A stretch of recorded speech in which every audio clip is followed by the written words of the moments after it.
Bonjour à tous et bienvenue à ce 13h sur Burkina Info. Voici pour vous les titres. Vous le savez, suite à la décision du Conseil constitutionnel de déclarer inéligibles certains candidats du CDP, ces derniers ont appelé leurs militants à la désobéissance civile. Cet appel fait présentement objet de débat.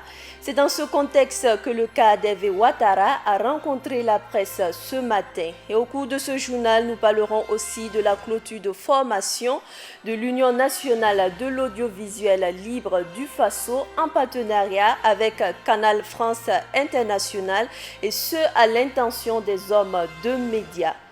Mais avant le Parlement national de transition, le Parlement national de transition est en conclave depuis hier sur l'abolition de la peine capitale avec des organisations et partis intéressés avant de soumettre au vote un projet de loi le 6 septembre prochain. À noter que le gouvernement a déjà approuvé le texte du projet qui a été renvoyé au Parlement. Et pour l'histoire, la dernière exécution signalée au Burkina Faso remonte à 1988.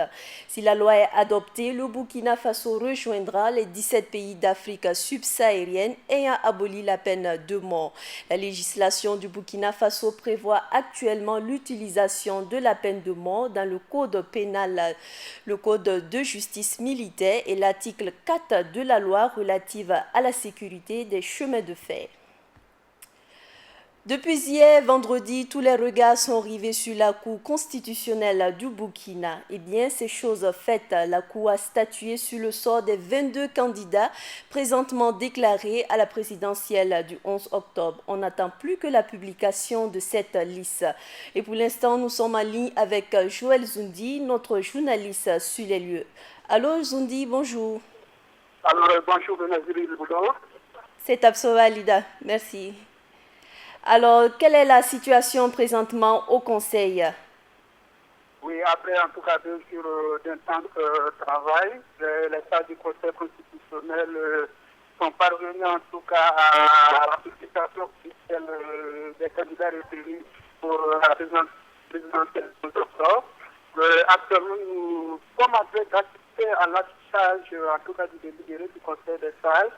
Oui. Et si vous nous permettez bien, le temps que vous me rappeliez peut-être à la fin du journal, Oui. pour que nous puissions déjà vous donner les premières délibérations du Conseil des sages. D'accord, merci Zoundi, nous vous reprendrons donc tout à l'heure. Suite donc de cette édition, Actualité nationale oblige le mouvement des citoyens cas africain pour la renaissance cas était face à la presse ce 29 août pour donner sa lecture et sa vision de la situation sociopolitique actuelle du Burkina. Dans sa déclaration, le mouvement appelle tous les acteurs politiques au strict respect des décisions du Conseil constitutionnel. Viviane Bama pour le reportage. La décision du Conseil constitutionnel continue de faire réagir les organisations de la société civile. Le mouvement citoyen pour la renaissance africaine CAR en appelle au sens de la responsabilité des uns et des autres et met en garde tous ceux qui viendraient à menacer la stabilité politique. Le Conseil constitutionnel du Burkina a rendu un verdict sur l'inéligibilité de Burkinabés issus des différents partis politiques. Cette décision a suscité de vives réactions avec un appel de l'ex-majorité à la désobéissance civile. Le CAR, en tant qu'organisation citoyenne, appelle tous les acteurs politiques au strict respect des décisions du Conseil constitutionnel. Nous suivons avec beaucoup d'attention l'évolution de la situation actuelle. Nous appelons tous les Burkinabés au sens de la responsabilité. La provocation faite par-ci, par-là, par certains partis politiques sont pour nous la preuve de l'incivisme et le fait de personnes qui ont longtemps joui des avantages du pouvoir et qui ne veulent jamais le perdre. Victime d'intimidation selon son responsable, le CAR n'hésitera pas à réagir si toutefois les menaces venaient à être mises en exécution. Alors ils m'ont appelé, je suis sorti trouver que c'était les camarades de l'arrondissement 9 sont venus me dire que bon voilà, ils ont commencé à brûler les punais vers Camboinsin. Et par la suite, il y a un Naba, je ne sais pas si les Naba réel, Naba ou quoi là, voilà, a dit que bon, il est temps maintenant de finir avec moi pour que les gens comprennent que on ne s'en prend pas à eux de façon impunie.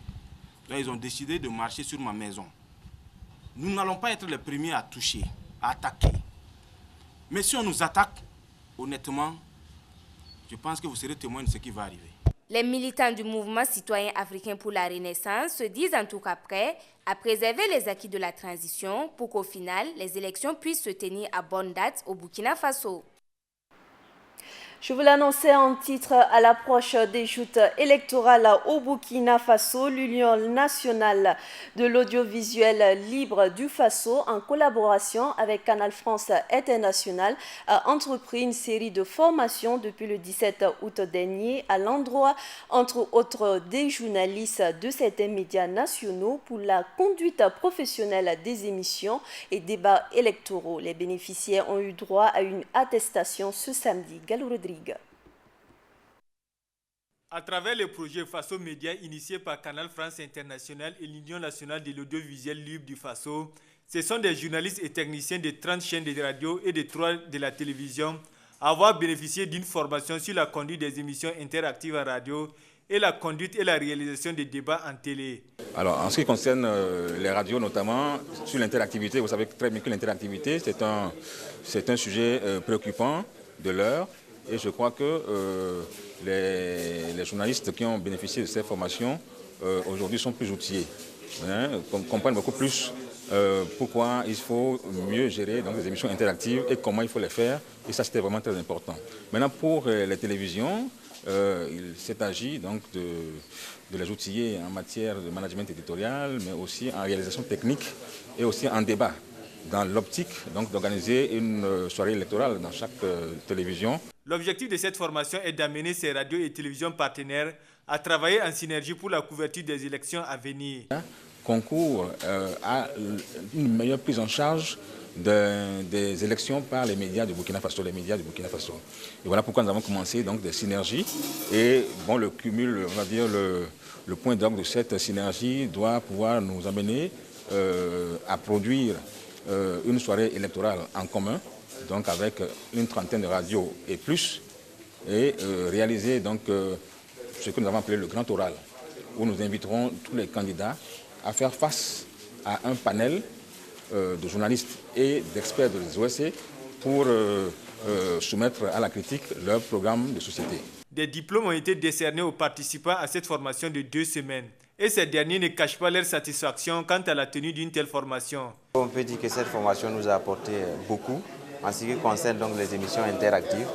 Parce que comme vous le savez, il y a eu en tout cas un tollé cette année l'année en cours donc sur la réalisation de ces émissions interactives avec le Conseil supérieur de la communication. C'était vraiment pas facile. Donc il fallait s'accorder sur un certain nombre de choses pour pouvoir mener à bien ces émissions interactives-là. Donc cette formation est vraiment la bienvenue parce qu'elle nous a permis véritablement de planter le décor et d'avoir vraiment les rudiments pour éviter les écueils qu'on a constatés de par le passé, en tout cas dans la réalisation de ces émissions interactives. Et de retour dans nos rédactions, je pense que ça va donner en tout cas un plus, un tonus et un autre visage à ces émissions interactives que nous allons désormais conduire dans nos stations. Plusieurs d'autres formations sont prévues dans les jours à venir à l'intention des journalistes et reporters en vue de les rendre plus professionnels sur le terrain pendant la période électorale.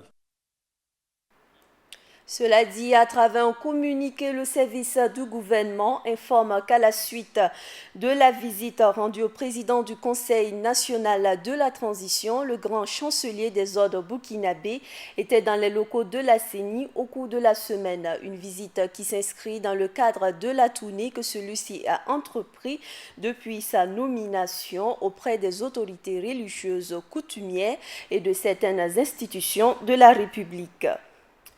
Le président de la CENI informe les mandataires de tous les partis politiques dont les candidats ont été déclarés inéligibles par le Conseil constitutionnel que conformément aux dispositions de l'article 184 alinéa 2 du Code électoral, ils peuvent faire sans délai déclaration complémentaire de candidature visant le remplacement des candidats déclarés inéligibles. Et la coordination nationale des agences de voyage pour l'organisation du Hajj 2015 et de la Oumra ont entrepris ce samedi une formation pratique à l'intention des pèlerins. Il s'agit de les montrer les rites accomplis une fois arrivés à la Mecque. Des précisions dans ce reportage signé Ibrahim Sano.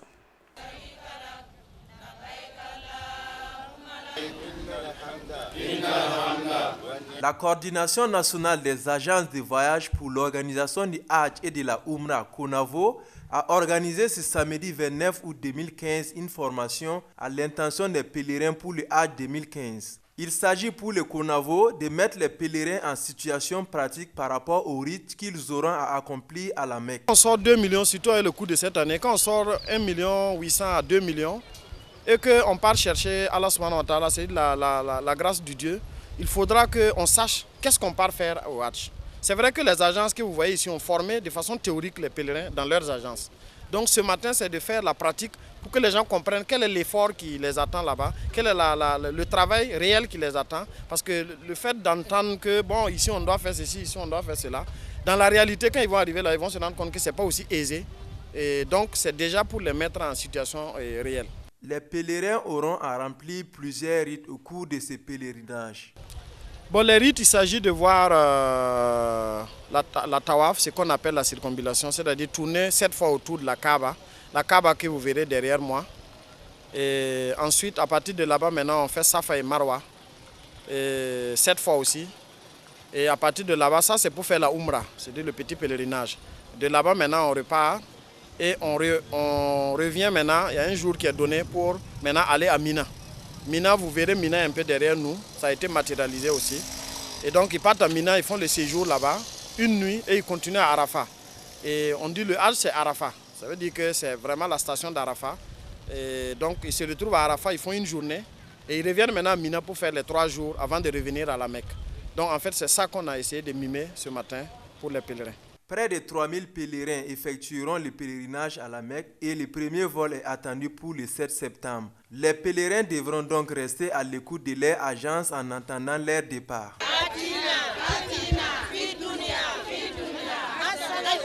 L'Organisation des Nations lance la journée internationale des victimes de disparition forcée qui sera célébrée demain. L'ONU dit avoir travaillé sur 246 cas de disparition forcée au cours de l'année écoulée. Un travail qui leur a permis de retrouver 13 personnes. Et à l'occasion de cette journée, elle lance un appel aux différents gouvernements afin qu'ils établissent des règles universelles pour la recherche immédiate des personnes disparues. Parlons à présent de sorties de promotion et c'est en culture. Du 13 au 20 juillet dernier se sont déroulés à Ouagadougou et à l'Institut national de formation artistique et culturelle INAFAC les premiers examens de certification. Sur 33 candidats inscrits, 27 ont été admis, dont 8 en arts plastiques et 19 en musique. Retour sur la cérémonie de sortie de cette première promotion avec Hassan Akro.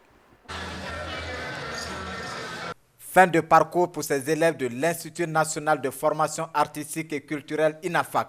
Au nombre de 27, ces élèves ont obtenu leur diplôme de certificat de qualification professionnelle pour les uns, après 3 ans de formation et le brevet de qualification professionnelle pour les autres, après 4 ans de dur labeur en musique et en arts plastiques, selon l'orientation choisie. Pour le représentant du parrain de la cérémonie, son département a développé beaucoup d'initiatives pour accompagner ces jeunes dans leurs projets. Alors, je crois que les opportunités que le gouvernement offre à l'endroit de cette catégorie de diplômés sont aussi immenses à travers particulièrement les différents fonds d'accompagnement qui sont en tout cas mis à leur disposition. Nous avons le fonds d'appui à la promotion de l'emploi, nous avons le fonds d'appui aux initiatives des jeunes, nous avons le fonds d'appui au secteur informel, nous avons le fonds d'appui à la formation professionnelle et à l'apprentissage. Et ce sont des disponibilités que le gouvernement met à la disposition de ces diplômés-là au regard justement de leurs décisions pour l'avenir, pour leur carrière. Qu'est-ce qu'ils peuvent justement avoir comme accompagnement de la part de ces structures du ministère, voilà, pour réaliser leurs vœux. Pour les élèves, ces diplômes leur permettront d'entamer une carrière avec plus de professionnalisme. Mon diplôme, ça va beaucoup me servir à progresser dans mon domaine en art plastique. Dans ces 3 ou 4 ans, j'ai appris beaucoup de choses venant de mes encadreurs, de mes aînés. Pour rassembler tout le tout, je dirais que la musique m'a beaucoup apporté. Je compte faire beaucoup de choses. Je compte jouer apprendre aux autres, c'est-à-dire transmettre ce qu'on m'a appris. Et pourquoi pas représenter un jour le Burkina en tant que batteuse à l'extérieur. Il faut noter que cette institution est à sa première promotion et l'institution compte enregistrer plus de candidats dans les années à venir, surtout avec l'introduction du niveau supérieur pour la rentrée 2015-2016. Débuté le 27 août dernier, le festival J'aime mon pays a pris fin ce samedi à Ouagadougou. Le thème retenu est promouvoir la paix à travers les chants. Gail Rodrigue pour le compte-rendu. C'est une soirée de louanges qui a marqué la fin des activités du festival J'aime mon pays, ce 28 août au Palais des Sports de Ouaga 2000. L'objectif de cette cérémonie est de prôner la paix à travers les chants. Plusieurs chorales de la ville de Ouagadougou étaient au rendez-vous. Amina Deborah Traoré, médiateur du Faso et marraine de la cérémonie, salue cette initiative dont l'objectif est la recherche de la paix pour notre pays en cette période de son histoire. Notre pays vit des moments difficiles de son histoire qui met en présence des visions contraires, des forces politiques et sociales antagonistes qui, si elles ne s'écoutent pas, ne se parlent pas, sont à même d'entraîner la nation dans un grave conflit aux effets désastreux. C'est pourquoi je comprends et j'adhère sincèrement à cette heureuse initiative pleine de sagesse et de générosité, visant à interpeller les consciences des acteurs politiques, sociaux et économiques, afin que notre pays soit épargné des actes de l'incompréhension, de la confrontation et de la violence aveugle. Cette activité, selon son coordonnateur, vise à promouvoir la paix, tout en cette période électorale. C'est de promouvoir donc la paix à une période cruciale où le Burkina Faso part vers les élections. C'est donc lancer un appel à travers le chant à toutes les populations pour que les élections se passent dans un esprit apaisé. Vous savez que le chant de tout temps a été un élément moteur dans la maîtrise des humeurs des uns et des autres. Et à travers le chant, on se dit qu'on pourra faire passer ce message de paix. Alors au thème de cette soirée, je pense que les images que vous avez certainement vues reflètent l'atteinte de nos objectifs, puisque la jeunesse a compris le message, la jeunesse adhère au message des chantres de la paix, et la jeunesse est partante pour une paix durable aujourd'hui, demain et pour toujours au Burkina. Et je pense que cette jeunesse-là est mieux placée pour transmettre à tous ce message. Parce que la jeunesse, qui dit jeunesse dit avenir, et qui dit avenir dit développement du Burkina Faso. Sans paix, pas d'avenir dans un pays. Et pour cela, les organisateurs ne comptent pas s'arrêter là. Ils comptent poursuivre l'activité dans les années à venir. Poursuivons cette édition avec cette information. Des agents du ministère de la Communication affirment que leur dossier de revalorisation tarde à trouver réponse.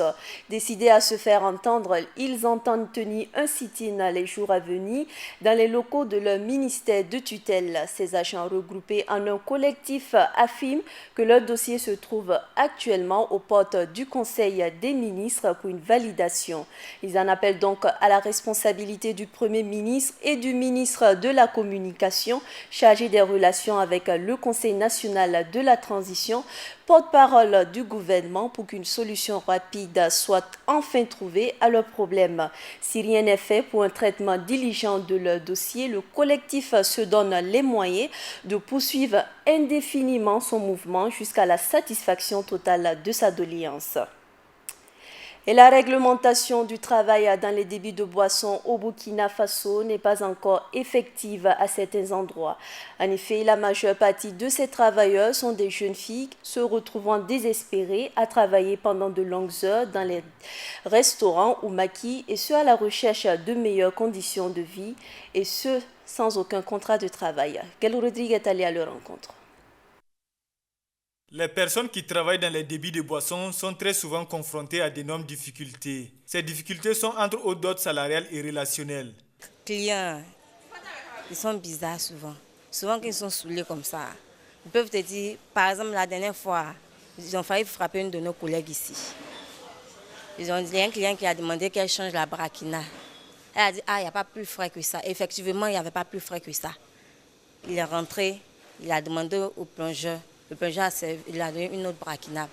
Il a trouvé un braquinable plus frais que ce qu'elle avait mené. Il a commencé à l'insulter. Ce qui m'a mené à choisir, c'est si seulement travailler qu'on paie l'argent un peu mieux. Bon, même il fait travail de la cour, mais là, ça ne vaut pas. C'est 10 000, soit 15 000. Là, ça ne peut pas arranger mon affaire. Et si c'est ça que fait moi, je dois envoyer l'argent à ma maman. Et puis moi-même, je dois payer mes habits, mes pommades, mes trésors. 30 000 en tout cas, ce n'est pas beaucoup. Mais je me débrouille ça. Ça là, en tout cas, ça ne nous arrange pas, c'est sérieux. 30 000. 1, tu dois payer ta pommade. 2, les vêtements. Pour te rendre belle, pour venir travailler. Tu ne peux pas venir en vêtements déchirés ou bien en vêtements fanés. Donc tout ça, ça ne suffit pas. Mais on fait comment? On est dedans. Jamais déclaré à la caisse. En tout cas, on fait la journée comme le soir, la nuit.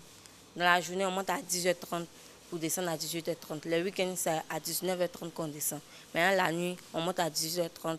On descend au plus tard 2h. Pour permettre à ces derniers d'obtenir une meilleure condition de vie et de travail, la Confédération nationale des travailleurs du Burkina y travaille depuis 3 ans. Ils ont amené des campagnes d'information et de sensibilisation, d'abord à l'endroit des travailleurs eux-mêmes, pour leur dire quels sont leurs droits, mais également quels sont leurs devoirs.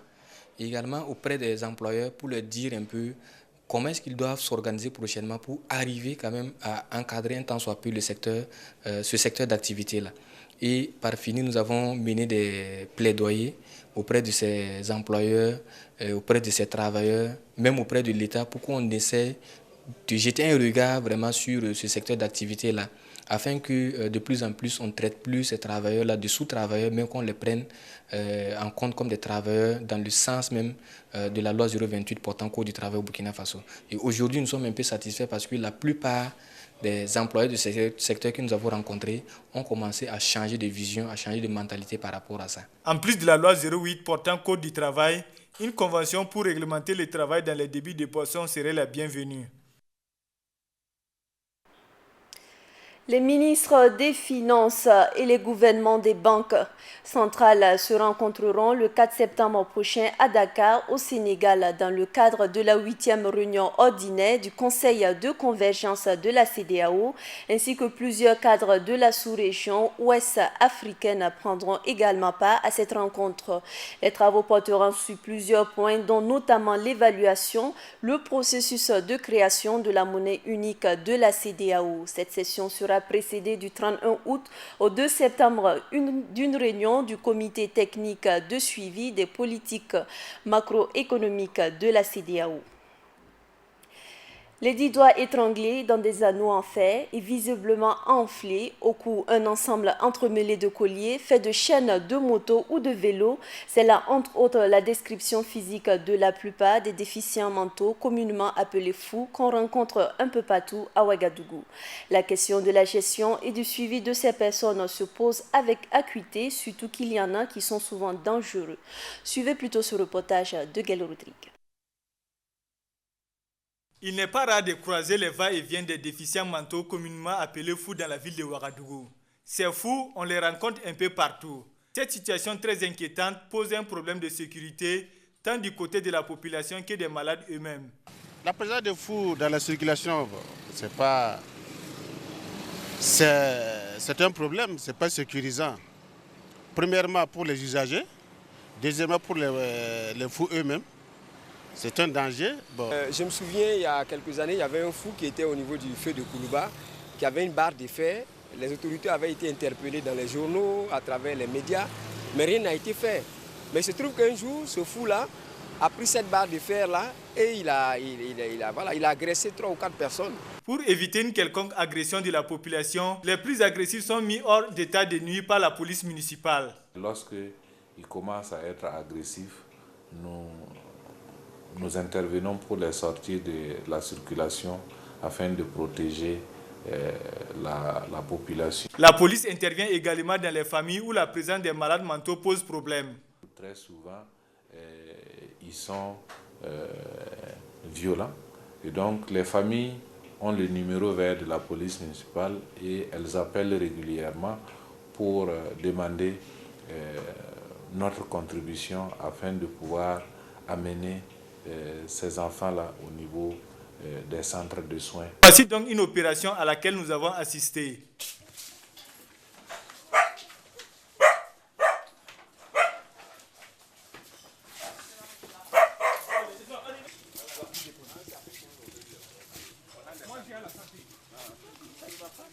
Une nécessité de trouver un centre pour ces personnes s'impose selon le directeur de la police municipale. La solution, c'est de pouvoir trouver un cadre adéquat, adapté à leur état pour qu'ils puissent être suivis. Vivement que ces problèmes soient pris en compte par les autorités afin de permettre à ces personnes d'avoir un asile pour une meilleure prise en charge de leurs problèmes. Hors de chez nous au Mali, selon l'armée de terre française, un soldat français de 23 ans a trouvé la mort jeudi dernier à Gao, au Mali.